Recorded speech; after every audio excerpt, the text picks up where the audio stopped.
I am so excited to share with you the information for our 2021 and 2020 Activator Cycle. Typically, we would do this kickoff all together in a large space with breakout sessions where we could go deeper into different aspects of the cycle. This year, we're going to be sharing the information to you all. So it's a lot of information kind of at surface level. I will provide you some links and other documentation that can help you figure out what are the areas you want to think more deeply in for this year, and then also provide you some technical assistance to be a thought partner with you in that process as well. So whether this is your first time or if you are a veteran, I know that when we did our earlier Mentimeter to see who was a part of the in-person, well, that's not in-person, part of the virtual gathering, half of the folks, this was their first time hearing the information, and the other half have been participating for 3 or more years. And so we know that for some of you, this information is going to be really familiar. For others, it's going to be overwhelming and a lot of new information. But I want to ask you all to keep in your mind as you hear this information, as you think about this next year, is that we have an activator cycle that we know is a robust and really meaningful way to collect data and use that data for program improvement. We also know that wherever you are right now in your data journey is great. And we're going to help you figure out how do you start where you are really well and think about building up incrementally over time so that all of our programs can be really taking a robust look at this cycle. So as you're listening, listen to what things are meaningful to you and that you want to learn more about. Some of those things you might be like, okay, I got to put that on the back burner for now, and that's okay too. And I'll share lots of resources that will help to give more information at the end. So what I'm going to be going over today, we're going to start out with some CPI lingo. We have a lot of acronyms and terms that we use in this work. And so even if you're a veteran, this might be kind of helpful because as Sprockets has grown as a network, our language has evolved a little bit, as well as in our partnership with Ignite.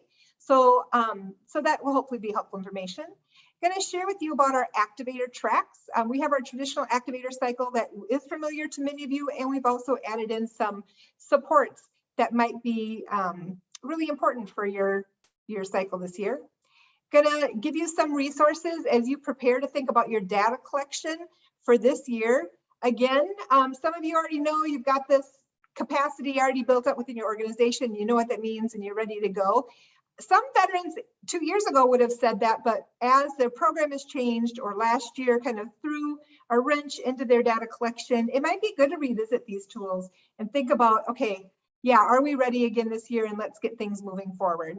And again, for those folks who are new, it's just a really helpful way to hone in on where is your focus going to be for this year and not necessarily trying to do everything that has not been created yet. We're going to talk a little bit about the trainings, having some conversation about our quality support specifically. I'll touch on all of the different supports, but YPQA is a really key part of what we do in terms of supports for our partners in St. Paul. And we're going to be looking at the SEL PQA as an additional support we're going to be building in. So I'll talk a little bit about that. And then we're going to close off with some of those next steps in making that activator commitment for this year. So starting out with our acronyms, CPI is for Continuous Program Improvement. Now that is not unique to the youth work field, it's actually across industries. And while the steps can look different, in terms of how people talk about CPI, the philosophies are the same. It's about something that's ongoing. It's not a checklist and then you're done. It's about continuing it. And that's why we have activators each year that go through this process because elements change and we want to continue to be looking at the work that we're doing and how it's impacting young people. CPI also drives incremental changes over time for your program. And so while some programs maybe are doing a major change and they use this opportunity to think about how do they want to rebuild something, the reality is what we're really thinking about are what are those incremental changes that we can make to continue to improve our program, practices that we can focus on, conversations that staff can have, and those type of things. And then it also combines measured data along with the monitoring, so seeing how that data maybe changes over time, and thinking about staff perspectives. And that's a really important piece in the work, is how do we really make meaning of the data that we have in conversation with different perspectives. So CQI is another term you may have heard instead of CPI. That's continuous quality, either quality interventions or improvements. And so that's where we came upon kind of this image that you may have seen Sprockets use. So this is how we talk about our CPI cycle, about assess, plan, and improve. And we adopted that one as our framework because our partners at the YPQA Center, who were looking at that continuous quality intervention about quality data and looking at that one piece of data in the same kind of process to use to inform quality improvements. And so we talk about it as program improvements, because even though we know quality data is one aspect of that in about a high quality program, we also knew early on that there's other data that helps inform our work and really be able to paint a more full picture of the program. And so Sprockets, along with the Beacons Network out of Minneapolis, and some of the 21st Century funded sites through the Department of Education a few years back, oh gosh, many years now, it was about 2012, I think that was. But we started piloting what we called M3, and that's a day where we would bring all that information together to make meaning of multiple data sets. That's the M3. And it was really successful. And we were tweaking that process even from feedback in our continuous program improvement to think about how do we implement that. So that was great for our St. Paul folks, and that was great for the Beacon folks, because we had the supports to help organizations through that process. But we know that 21st Century funded programs are across the whole state, and not just those programs, but other programs as well for working with young people across the state of Minnesota. And so it was a couple of years after that, and then as Ignite started to kind of re-engage into their great work statewide, that the M3 process was adopted by Ignite so that they could continue to build out the supports for across the state. And so you'll notice this M3, making meaning with multiple data sets, a resource from Ignite.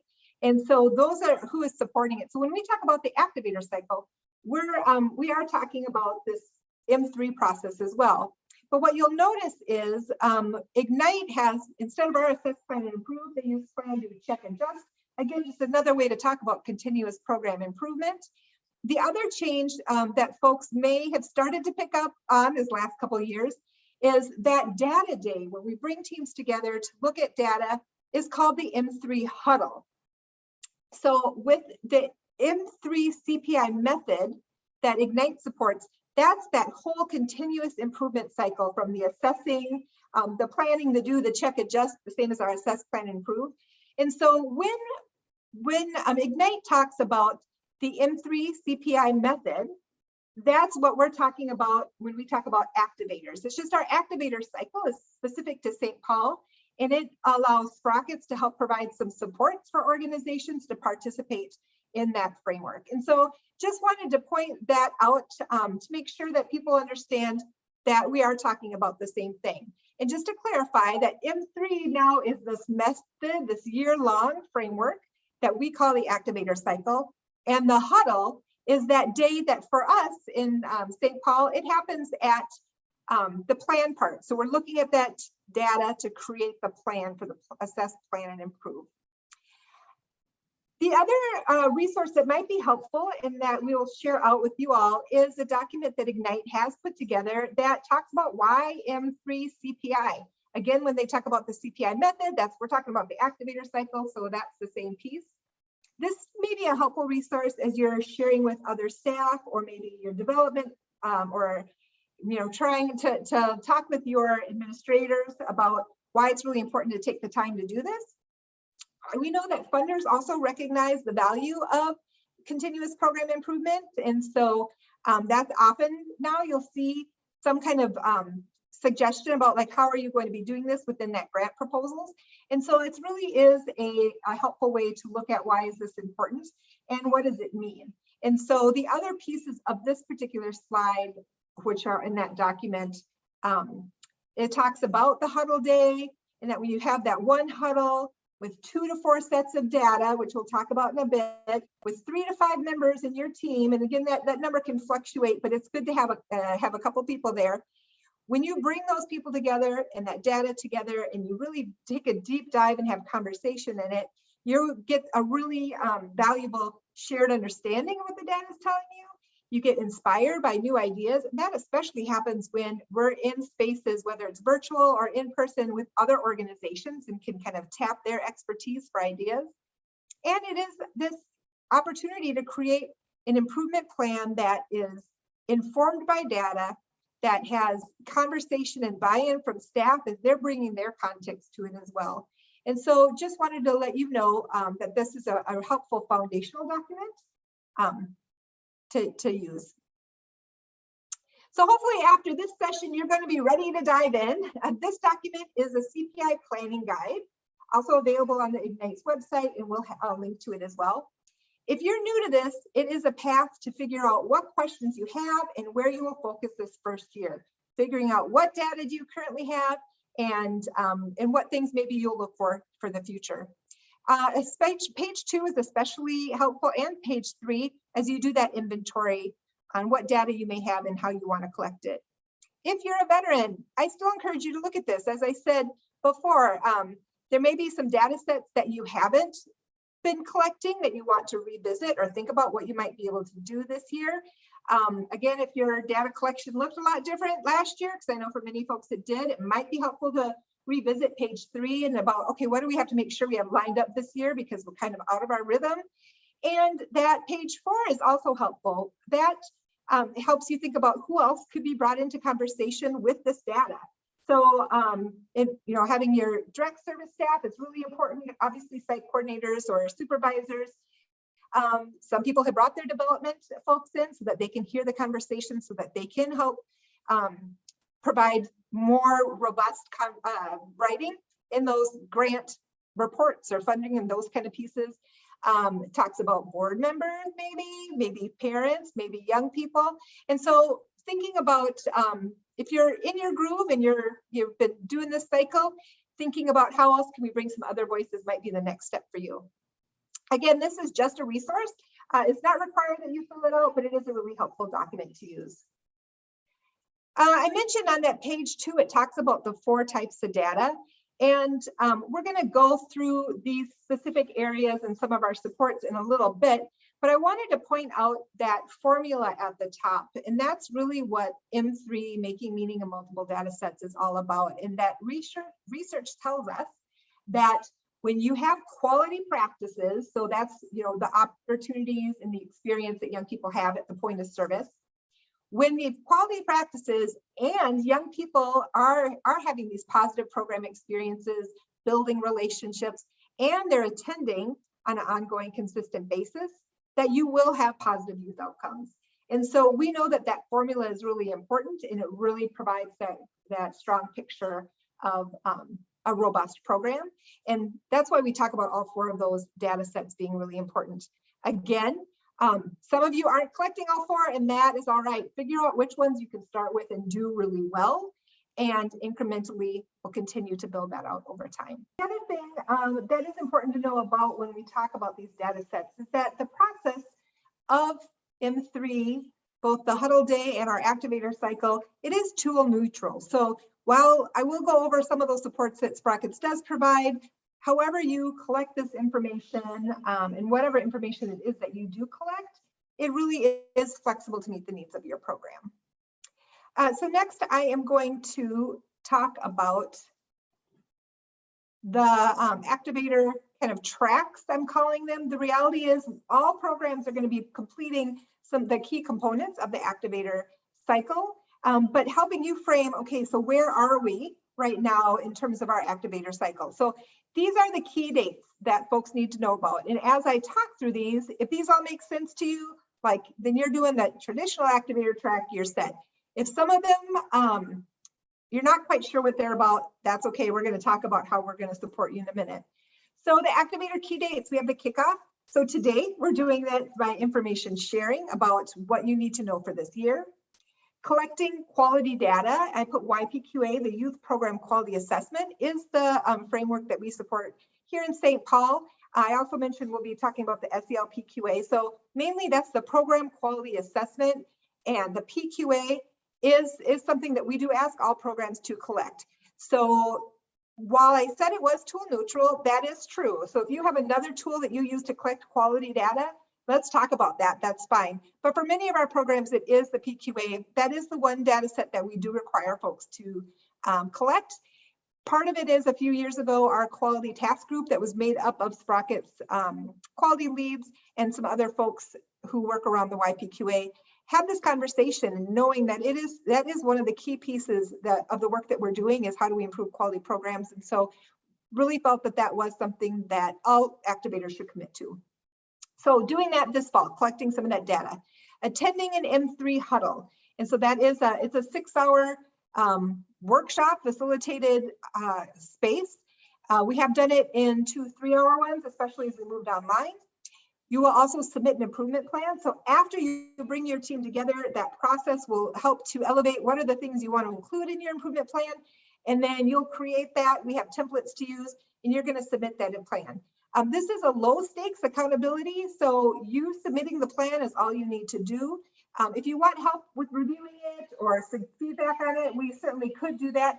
But ultimately, we trust that when you have brought your team together and looked at your data, the goals you are setting are the goals that make sense for your program. And so they aren't shared, published, or rated. It really is about part of the process. And then this last piece, submit a cycle narrative. That is new this year, and there's a couple of reasons why we added this in. One is in response to feedback around the struggles programs had in kind of keeping the goals at front of mind after they were submitted, right? And so we were thinking about the multiple ways that we could support programs in doing that. And part of it is how do we capture what you're thinking about during that process, the lessons learned, the impacts that were made, different pieces like that. And so we are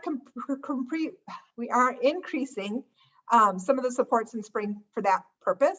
And we know that as programs are doing reports back to funders or internal stakeholders, to be able to tell that story about this is what we've done as being a part of this process this year is really important.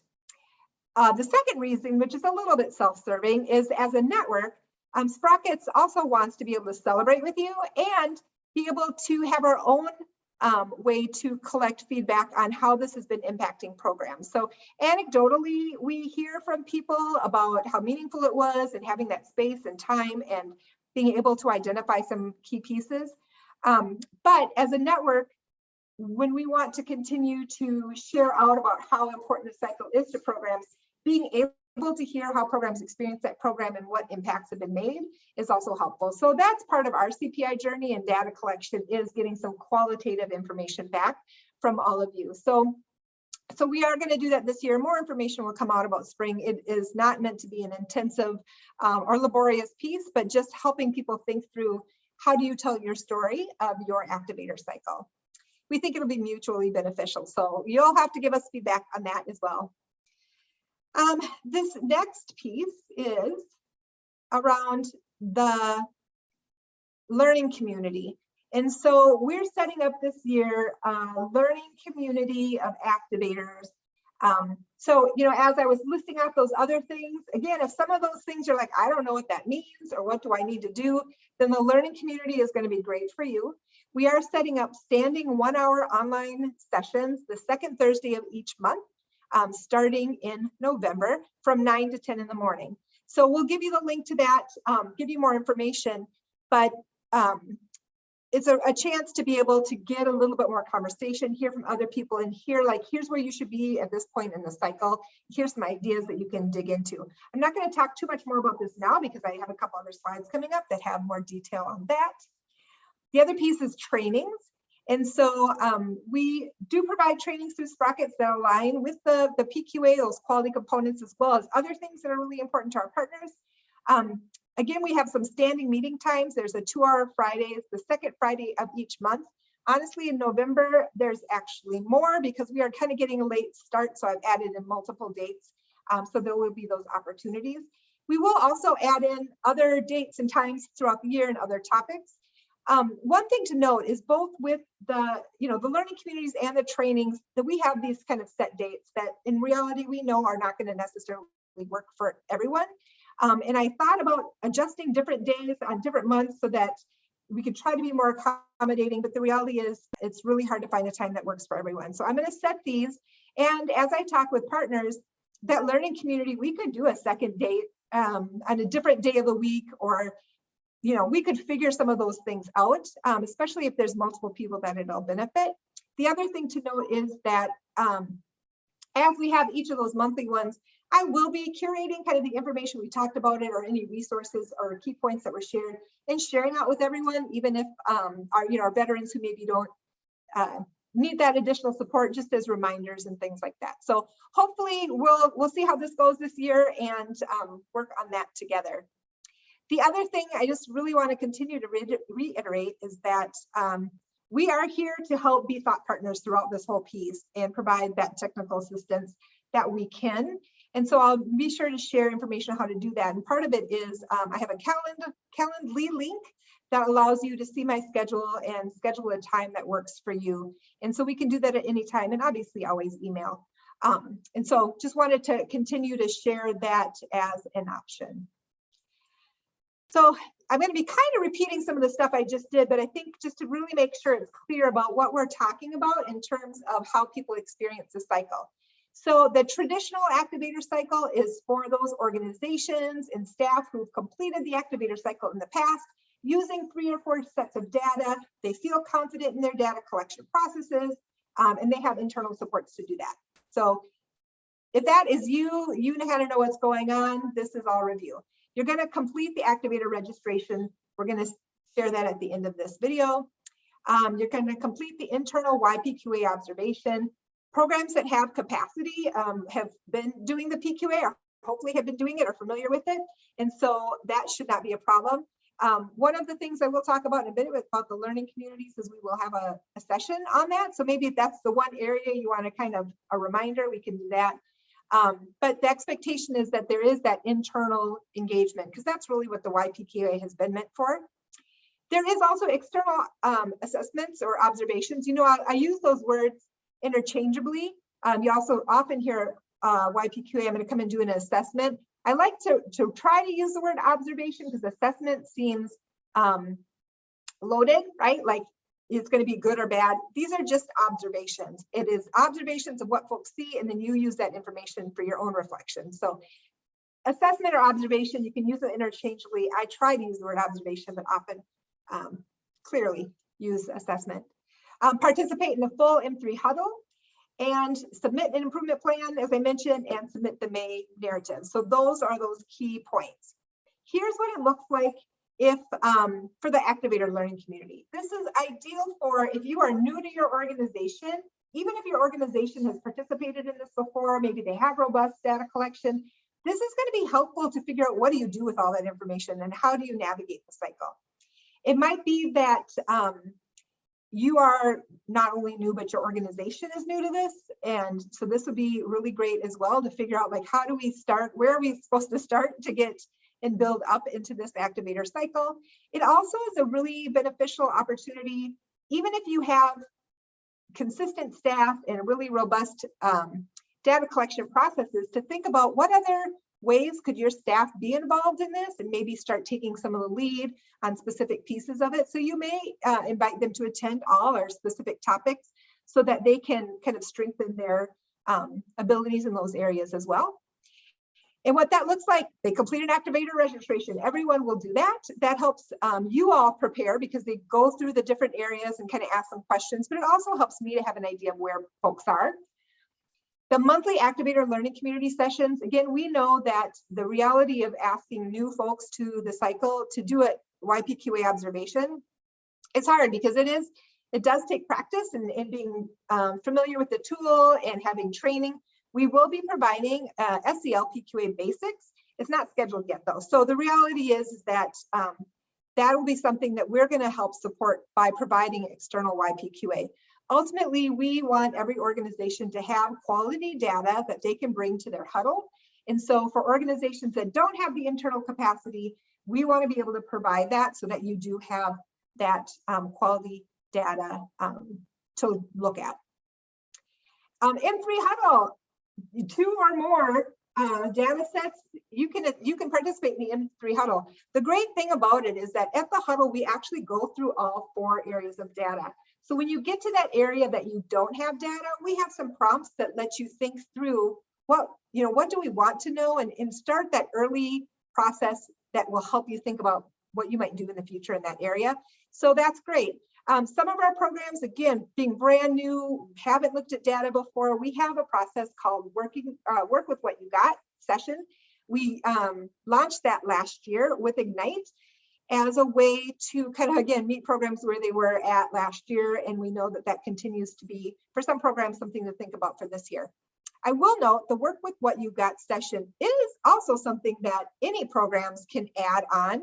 So for example, one of our organizations last year, and maybe more than that, but one I can think of for sure, they participated in a Work with What You Got session with their young people to look at their quality data, and then took what they heard through that conversation to their huddle, and was able then to make sure they had some youth representation or youth voice and input in their full huddle day by engaging young people in that session. So that is something that, if that seems like it's going to make sense for you, you're welcome to do that, or maybe it's with other staff who wouldn't be able to do the full session, whatever. There's some flexibility there. And then those last 2 pieces, submitting an improvement plan and submitting a main narrative, are the same as well. So ultimately, everyone does the cycle, and how we support you might look a little different. These are the different topics that I've kind of laid out for this year, and we can adjust based on what questions people have as well. But these will be the main topics. We also will be talking about how do you support your staff and keep people energized around that, because I know that can be a challenge as well. But as I mentioned, November when we meet, we're going to be talking about how do you do that YPQA internally. There's a couple different ways you might be able to do it. Talking about gathering experience data. So you can either refresh what you currently do, or think about doing something you haven't done yet. So there's these different topics.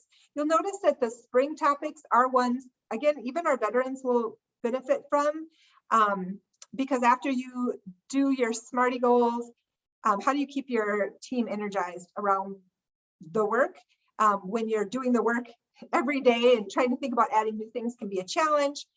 Doing that spring collection, this has always been a part of the cycle. We don't require like any documentation of it, but that how do you do that monitoring, that checking on, we were focusing on this, has there been an impact? And so thinking through, what do I need to do to be able to see if there's change because of this process that I can capture? And then that May piece about talking about the story. And so what can we share with our stakeholders? All right, so I am going to now bring us to the website to kind of talk again about these 4 data sets and kind of what supports are available. And so this web page is available for any of you all to access. So everything that we're talking about today will be on this page. It's sprocketsstpaul.org. But you can't find this page by navigating alone. So then you would just put this /Activator 2021, and it'll bring you to this page. So what you'll see here, there's some information on the top we haven't quite gone over yet, but we talked about those learning communities. There's the link for the learning communities right there. You don't have to RSVP. I will, when you all register, which I'll talk about at the end, whoever the quality leads are, that's who I'm going to invite to those, like in a meeting invite.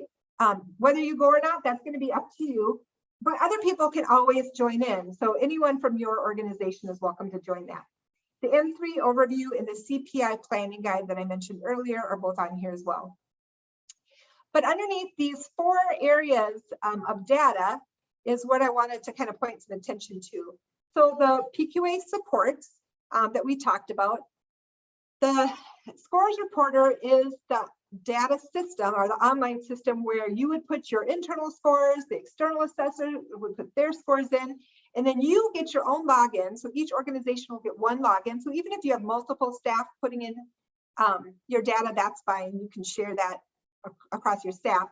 And then you are able to run your own reports of your data that you put in, as well as the external observations, so that you have that data for M3. So I have some other information I'll share as we get closer to that, as we're preparing for the M3 day, about how do you run those reports, and there's tutorials on there, and it is pretty easy once you get into it. The other thing I mentioned, the PQA basics training. We'll be doing the SEL PQA this year, which I'm going to talk a little bit about that at the end and what that means, but the SEL PQA basics training will be this fall. I haven't gotten a date yet. We've been kind of back and forth about whether to do it in person or online. I do believe it's going to be online. So more to come on that. The external observation I mentioned, part of the registration process will ask about like when, some timeframes for that, and we'll do follow-up. And then our professional development trainings are aligned with the PQA. And so that's a resource. You don't have to be an activator to attend the training. So that is open. So if today you decide, well, we're not quite ready for this, that's fine. You can still attend those trainings. The focus this fall on the trainings will be around SEL stuff that I will mention in a bit. Then the other thing that might be helpful, place where you can go to a one-stop shop, the YPQA tool. So if you're like, I don't know where I have that saved, if you're going to do a YPQA observation, that's there. If you're still doing virtual programming, they do talk about some adaptations for virtual observation, and then the handbook guide is there. For the SEL PQA supports, if you haven't seen it yet and you're interested in digging in already, you can go, you can find it here. Same that there's some adaptations, like how do you look for those things in virtual settings. And then there was a webinar that you can check in that has some item reviews on it. So the other piece, and this is the part that I'll show you a little bit later today, is the crosswalk between the youth PQA, so that YPQA, and the SEL PQA. This document actually also includes the school age PQA and how the three of them crosswalk. And so if you want to look at that more deeply, you are welcome to. Again, you can just, it's just a resource, you don't have to, but if that's of interest, you can. When we talk about participation data, the who comes and how often, Sprockets has a Sprocket shared data system. If you're a part of it already, you know what that is, and you can use it to run your own reports about the attendance and demographics. If you have new staff, if you're already in the the shared data system, and you have new staff that don't have a logon, if you click here, it'll bring you to that page that has all those little videos that you do need to watch as part of the training, as well as the user agreement, and you can complete that and send it into Megan to get a user ID and password. If you are interested in finding out about being in the Sprockets shared data system, sign up for a time to meet with me and let's talk through it, make sure it's a good fit for you, and then we can get your organization started with an account, and then this resource would be the same for you as well. The other thing I kept in here, because down the road it might be beneficial, as you're thinking about what are your goals around attendance and participation, demographics, all of those things.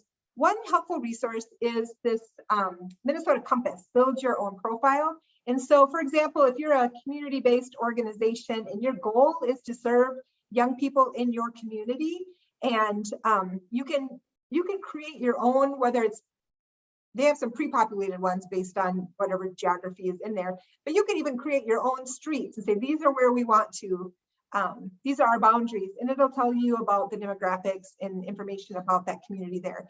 So you could then look at what are the demographics of the young people in our program compared to the demographics of our community, and are we truly serving our full community, or are maybe we missing some folks? So I put that in there. That's an open source data piece that might be of help. Experience data, again, that's how young people are experience your programming, or it could be adults, whoever your participants are. And so we know that traditional surveys are a lot of ways that people collect data, which is great. We also know that a lot of programs will collect that at the end of their session. We really think about how do you collect some data, whether it's your full survey or portions of it early on, so that you can get a sense of how they're experiencing that program right now. And so whether you have a survey or not, it could be that you just administer it early.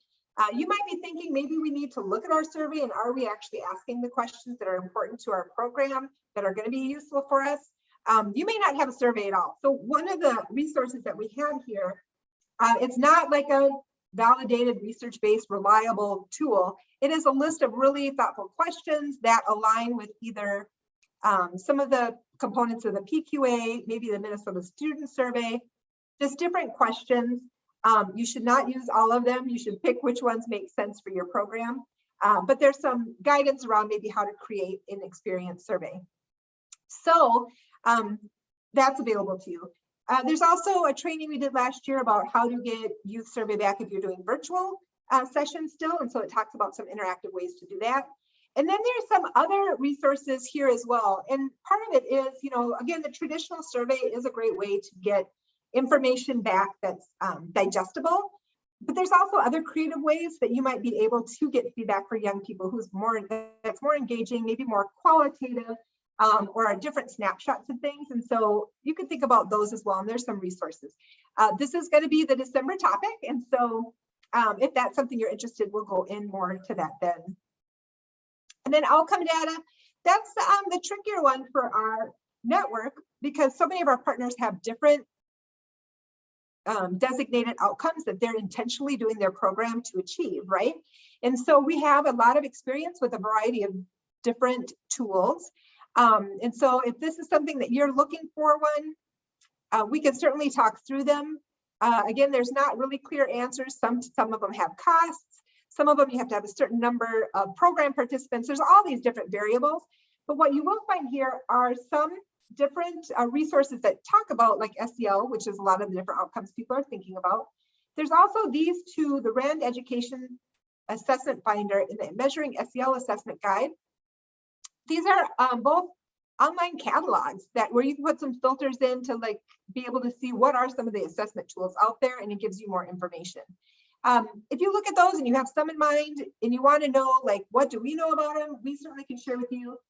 Some of the ones we really work well for some people, and then other ones find certain challenges or hiccups that come along. And so we'd love to talk about the pros and the cons of what we know for different assessment tools. The other thing is that a young person's self concept of how they're doing in certain areas is a part of, you can use that as a part of your outcome thought as well. So in that youth survey, if you are doing one, maybe you have a question around leadership. And if leadership is a really important part of your program, you'll be able to find out with your YPQA, are there opportunities for leadership? So are staff creating that environment? You can hear from young people, have they had opportunities to lead? Do they feel like it has strengthened their leadership? So those questions you could incorporate into a survey that would help to provide you information that will either support what you know in terms of we've created this experience and yep, they are experiencing it. And yes, they feel like they are becoming stronger leaders. Or it might be information that says you're providing it, but they're not feeling like they're getting that opportunity. And that allows you to be more explicit than in your planning time to think about how do we create those opportunities. And so just wanted to note that these are little snippets that help to guide as you're thinking about those 4 forms of data, if you haven't been collecting them before, what it might look like. And so just wanted to let you know about that there. So the M3 huddle and the work with what you've got, I do have some dates kind of held. We know we're going to be doing a December 2nd one for libraries. So they have multiple programs that are going to come out together and do theirs, but most of ours are in January because that's where we heard people felt like they're more ready. January 28th is a no school day. We will be doing it in person. That's my plan. So if you have young people that you want to have participate in that day, we'll provide lunch for everybody. So that's a great opportunity. The other days are being held. I haven't decided yet. And part of it will be informed by you all, but we'll be doing one of those as an in-person. I don't know if we'll be doing it 2 days. I don't know I know people are always like, oh, the 6 hours is such a long day. And it is. It is also hard to get 2 different half days too. But the virtual ones, we do have them into 3-hour sessions. And so more to come on that, but just wanted to run those dates by people. You'll see on the left, there's a picture of what M3 looks like when we are together. And there's also a picture of what it looks like when we did it online last year. I was really surprised about how well our online version worked. We use Miro as a platform, and we will share out information about that for those who are going to be doing that online. And then the work with what you got, again, we use in Miro. And just as a great opportunity to look at data together. All right, whoops, we skipped ahead there. All right, so here we're talking about the trainings. A couple of things I want to point out before I go to our website is that we have these 3 different icons. One of the feedback pieces we heard from our journey mapping and ripple effect that we did this past year is that it's not always clear when we bring people together for Sprockets, like what the purpose of those different meetings are. So one of the ways we're trying to help to tackle that is to try to be really more explicit about these different opportunities. So what you'll notice is there is the light bulb. So anytime that we provide trainings that are Sprocket supported, whether it is a training that I'm facilitating or one of our other Sprockets partners, or maybe we're hiring in somebody to do something, but if Sprockets is supporting it, it will have that light bulb. The Sprockets trainings are no cost. They are targeted specifically to youth workers working with St. Paul young people. And so I know during COVID, we had a lot of folks from across the state that were participating, which was great. But as space allows, especially with the virtual ones, yes, we may open them up a little bit more, but really it is about St. Paul youth workers. The one with the green blowhorn, that one is about partner workshops. So we do have partners in the community that are providing great content. When I say great content, I don't always know. I maybe have something that I found and thought you might be interested in those topics as well. So you need to do your own research, but wanted to be able to share those as well. So if you see that green blowhorn, again, I know there's a different word for it, but if you see that, that means it's a partner offering that we're not connected with. They may or may not have costs to them, and so that you'll have to look into their information. We'll try to post it as we know. And the one with the 3 Sprockets, that's our network gatherings. That's when we bring people together, not necessarily for a structured training, but for what we know and what we've heard that people find really valuable is just making those connections with other youth workers, whether it is around specific topics like working with teens, or maybe thinking about social emotional learning, or working in a specific geography. It could be topic specific, or just networking and hearing from other people. We do learn a lot at those things as well, because we know there's so much expertise amongst our network partners. But just know that when we have a network gathering, there usually is some structure, but it really is about what you bring and what you connect with other people in those dialogues. So I wanted to give that overview. So these trainings, along with other ones, are going to be found on our professional development page, which when you go to program improvement under professional development, you'll find it there. So again, these icon reminders are there as well. You'll see the first one that's coming up is actually a partner offering, and that's from the University of Minnesota's Extension for Youth Development. They have a brown bag webinar series, and so I put a number of theirs. I think there's 3 of them on here. There is no cost for those, so take advantage of them if the topic makes sense for you. But the other ones that we have here with the light bulb, those are the ones that we're going to be providing. So Youth Work Practices, Foundations of Quality Programming. That is a training that we have provided in person annually for multiple years. And so it really is kind of an overview of all 4 domains in the YPQA and how to incorporate those into programming. So it's a big overview of kind of those areas. So if you have new staff or want to do kind of a refresher, I'll be adapting that for Zoom. So it will look a little bit different. And then the next 3, the focus on quality SEL, is actually, it's a series. We know that it is really difficult to find large chunks of time for multiple days to participate. So I am creating them as standalone. So if you can't come to all 3, you will still get something out of the ones that you participate in. And if you know that this is something you really want to lean into this year and can make the time for it, that it is really valuable, as all of those different topics do find ways to overlap and connect. is part of this like suite of trainings that focus on SEL, specifically the E in SEL, so the emotion pieces. And so we do also have the social suite of workshops and the learning suite of workshops that we'll be able to access in the future as well. But starting out with the emotion, because we know that right now, after COVID, as programs have been getting back in spaces together, that it's hard for everybody. It is hard for everybody, not just our young people. And so how do we really take some time to think intentionally about SEL and how we focus on that as a way to create really quality work in our programs above and beyond what we're already doing. And so you'll find those pieces here. I do have registration links, but I don't go out too far. So we always try to have the registration links a couple of weeks before, but found that the farther out that we go, the more likely people are to forget they registered and not show up. So we do ask that you come. One other thing I want to note about these trainings is that these trainings in particular will not be recorded.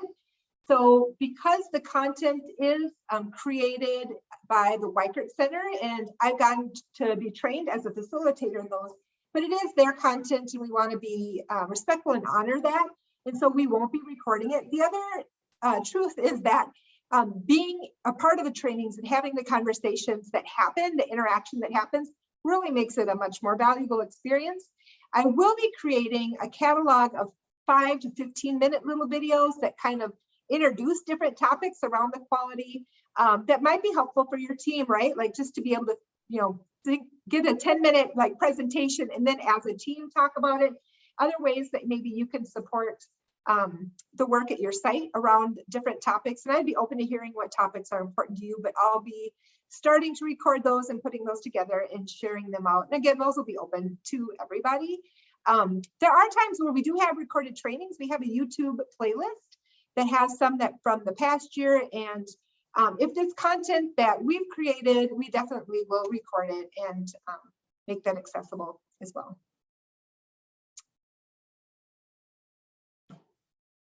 All right, so I mentioned the YPQA and the SEL PQA. So I am going to take just a few minutes for people who are not familiar with the PQA.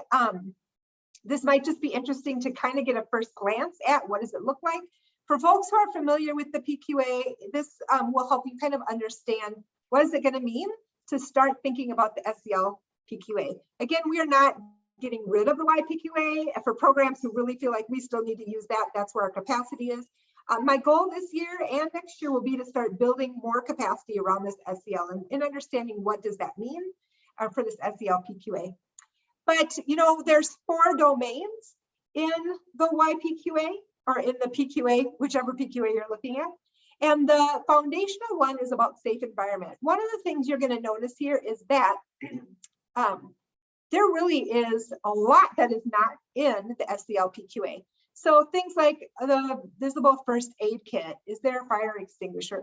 Those things have been removed from the observation. They're not, it's not that they're not important. There's actually a checklist supplemental that's available for some of those things. But what we know is that the space that you have in those other pieces are not necessarily things that you can just change. It is more of a checklist. But it is about still that safe space and really creating those safe space for young people. So that's what those items will be. When we look at the next domain, which is supportive environment, I want to point out a couple of things. So the things that are highlighted yellow, those are actually the same. They're the same across both tools. They have the same 1, 3, 5 scales. It's going to look very, very familiar. And so you'll notice that there are some of those things. Now, I will say with this SEL PQA, there are quite a few YPQA components that are in there, either that are the same or like maybe slightly different. And they also pulled some of the PQA pieces out of the Academic Skill Builder, the ASB PQA. So if you were using that tool, you'll recognize some of the pieces in here, especially around the learning components. And some were created new. So the other thing that you'll notice is, and I'm just using a couple of examples, some of them are kind of the same, but they're not highlighted because they're not exactly the same. So in this example, it is talking about breaking tasks into steps. And so if a young person is learning something new, whether it is a math problem or a dribbling skills or how to create a cardboard rocket, like whatever it is that you're doing, one is it should be challenging enough at some point where there actually is steps, right? If everything's always easy, then it's not creating that opportunity for young people to grow and learn how to think through all those different components. But that you're breaking it down into steps so that they can see, like, here's how we're going to do this. And so it is the same, but let me show you how it's different. In the YPQA, the 1, 3, 5, so for folks who are not familiar, 5 is considered like the aspiring best practice. Just a note, again, as a reminder to everyone, people are not getting all 5s on their PQA observations, right? Your goal is to figure out where do you want to continue to work towards 5s, but it is really a challenge. And if you're getting all 5s, that's great. Let's talk, because I want to see your program, because it is possible, but it's really difficult. But anyway, the 5 is breaking it down for all young people. A 3 is that you're breaking the difficult tasks into smaller steps for some youth, just maybe not all the youth. So that's how it has been ranked in the YPQA. When we look at the SEL PQA, the distinction that is different here is that they're talking about when are you breaking down those tasks? Are you doing it before the activity so that it's really clear as a young person goes into the activity where they're going and what they should expect along the way? That would be a 5. The 3 is that maybe you did break down the tasks, but it wasn't outlined before they began. So maybe it's like you gave them the activity to do and then had to kind of go back and backtrack a little bit and like, let's break it down into steps now. And so what they're saying here is that that doing it early is what makes it that quality 5. So that's one example of how it still is in here. It just is going to be looking a little bit different. In the next kind of 2 areas, so this is the interaction and engagement. Engagement is the top of the pyramid. Again, you'll notice there is one that's kind of phrased exactly the same. But what I want to point out to you this time is what you'll notice is what's not there. So interaction, or what is this one? Belonging. Belonging is not there, and reflection is not there. So we know when you look at the different items, they actually show up in different places, just not in their own scale like this. But I'm going to use reflection as an example because that's the example I always use. So when I talk about the M3 huddle and I say, oh, you may find out that you aren't incorporating reflection. And so you make goals around how you're going to incorporate reflection, because we know that reflection are those really important questions or prompts that help young people connect the experience they're having to what they already know about it, or to deepen their learning, whether it's around social skills, their cognitive understanding, or their kind of physical, emotional selves. It just helps to build that connection and start to be more explicit about, what they're doing and why they're doing it. Super important. And here it's missing. And so that was the first thing I was a little bit taken aback by, because we love reflection. But let me show you where it does show up. So these are from the SEL PQA. And so you'll see that in emotion coaching, so asking young people to explain how they are feeling means that they're thinking about that, like, how am I feeling and how do I put words to that? In fostering growth mindset, questions like, so what could you do differently? That's a complete example of a reflection question we would do after an activity. Other than furthering learning, there's multiple ones. Examples like, how does our gardening program or project relate to what you learned in science class, or in other contexts? Or they might ask questions about, what tools do you think you need before you start? So that's actually also a planning piece, which you'll notice is not in here explicitly, but what do you think you're going to need? So you have to reflect back on what do you already know about doing these type of work and what would you need to move forward. So that's another example. So just wanting to note that it looks different, The elements are there. I will also note, though, it's not a perfect tool, and the YPQA, was not necessarily perfect either. It does give us this great shared language and framework, but ultimately, as an organization and as a team, you need to reflect on those things and figure out, what does this mean to you in the context of your organization? I will also say, one of the reasons I think it is so important for us to really spend some time thinking more about SEL is because people use the word SEL a lot, and they don't always mean the same thing to everybody. And so just a quick example is that we know part of the SEL is like, how do we help young people be aware of their emotions and be able to calm themselves or to manage their emotions.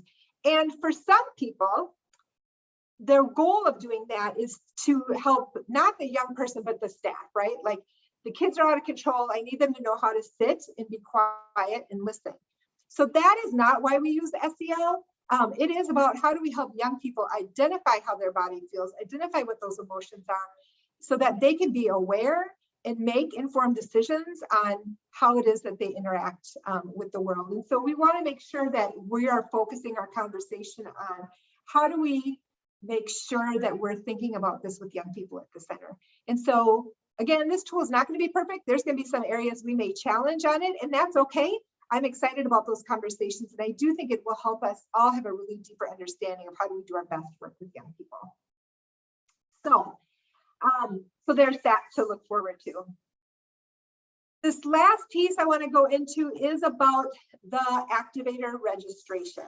And so anyone who is listening to this or has came to this kickoff, you might be like, yep, I'm all in, ready to go, know what I'm doing. And we appreciate that. Other people might be a little bit like, we're not quite ready yet, and that's okay too. I will know who wants to be a part of those supports and extra technical assistance this year through the Activator registration. And so that's who I'll be following up about these particular pieces. Again, the trainings and our newsletters, all those are always open to everybody.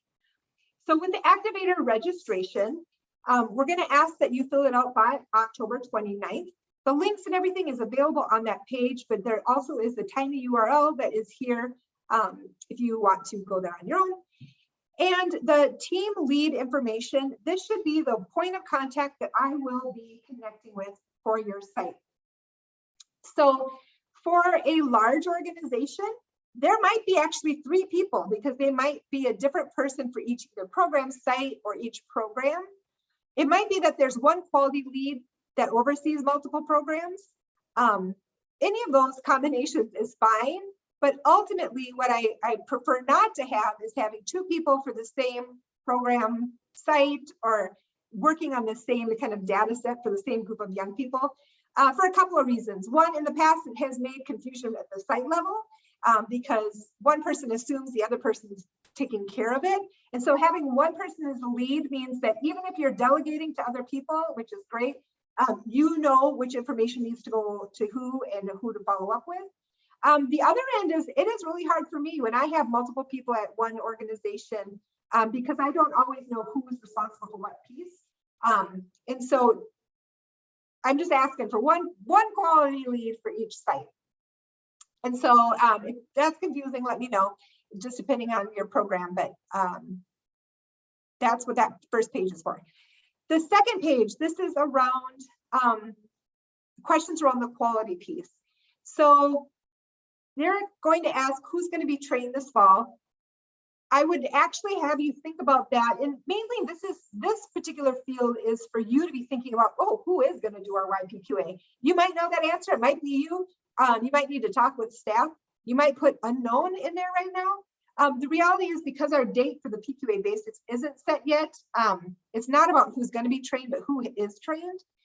The next question asks about the time frame. So if you're going to do, or when you're going to do your internal observation, to really be thinking on, when is my plan to do it? Am I going to do it in the first week of November? Am I going to do it after Thanksgiving? And so you pick one of those. If you're one of our newer organizations that does not have the capacity, does not know PQA, there is an other option that you can click as well, which is fine. In here, that it talks about receiving the external PQA. So again, check that, which time frame that you want. And the second question is about which day of week. So if you do programming on Tuesday, then you would click Tuesday. That way I can help to figure out when to get an external assessor for a Tuesday in that time frame that you're thinking about. If you do program 3 days a week, but you know on Wednesdays you always have a guest speaker in it, then don't click Wednesdays because it's not best for us to observe a guest speaker. That last field is where any other context or comments or questions that you have, you can just put whatever in that field that is going to either help you communicate to me what you're thinking about, or just to give us, data, not data, to give us information about, where you are in that process. So anything goes there. The next one, we talk about participation data. Again, I mentioned our Sprockets shared data system. It's going to ask you, do you use that? Do you collect your own data and you can run your own reports? Or do you collect your own data, but you can't run reports? And so that way we can talk about kind of where you're at. If you're not able to run a report with your data, it's really hard with participation data to make meaning of it when you have a bunch of forms, or if you have an Excel sheet that's not like put into graphs or things like that. So it's just helpful to know, again, open box for any additional information. Experience data, it's going to ask about, are you going to collect experience data specifically this fall? So even if you have a survey, but you're not planning on using it in fall, you can put yes, no, or I think it's unsure, because you might be thinking about it.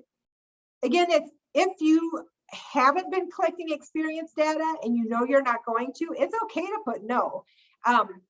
If you have been doing it for some time, maybe you want to start building that in, but again, be realistic on what do you have capacity for this year. And if you haven't done it before, and maybe you're new to these other components, and that's where we're going to focus, that's okay too. It just gives me that information so I kind of know where different programs are. And again, there's space to be able to put additional information.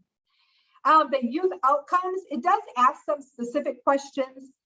We don't have all the answers to youth outcomes. We have a lot of conversations, and we've done a lot of different pilots around it. So we know a lot of things, and definitely can help coach through, like, where are you now and what should we be connecting with you with so that you can get to that next piece. And so it asks some questions about that. And it also asks, there's that space for you to put any other information or questions that you might have. And then the last question, again, is a way for Sprockets to collect some data. This is, we try to make it as easy as possible. But this is, how prepared do you feel to participate in the cycle?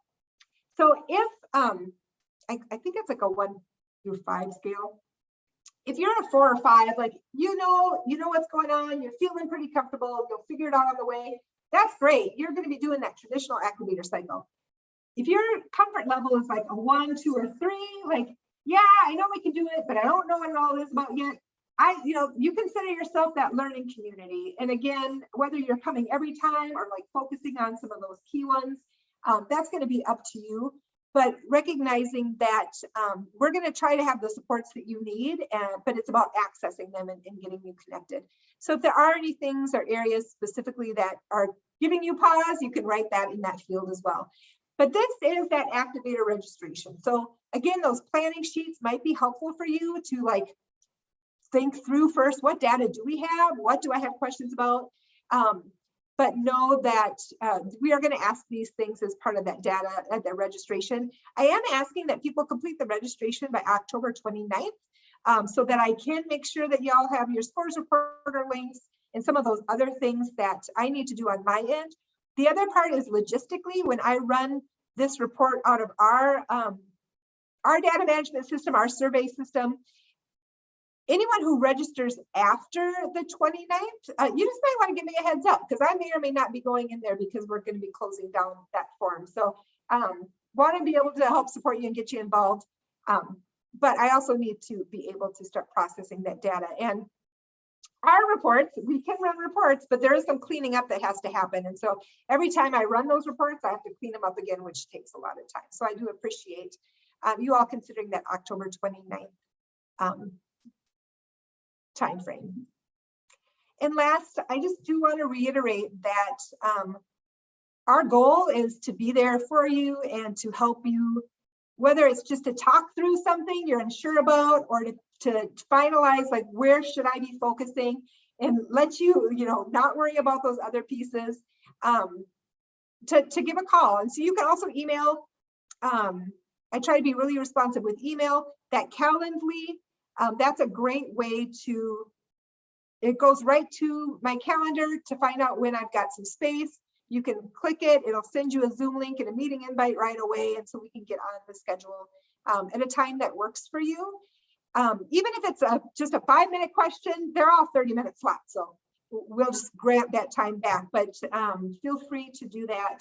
I will say, even though it's a phone, on my email, the Calendly link is on that as well, but the phone number at Baker, we're not actually at Baker, so that doesn't work as well. So email or schedule is going to be great if any questions come up along the way.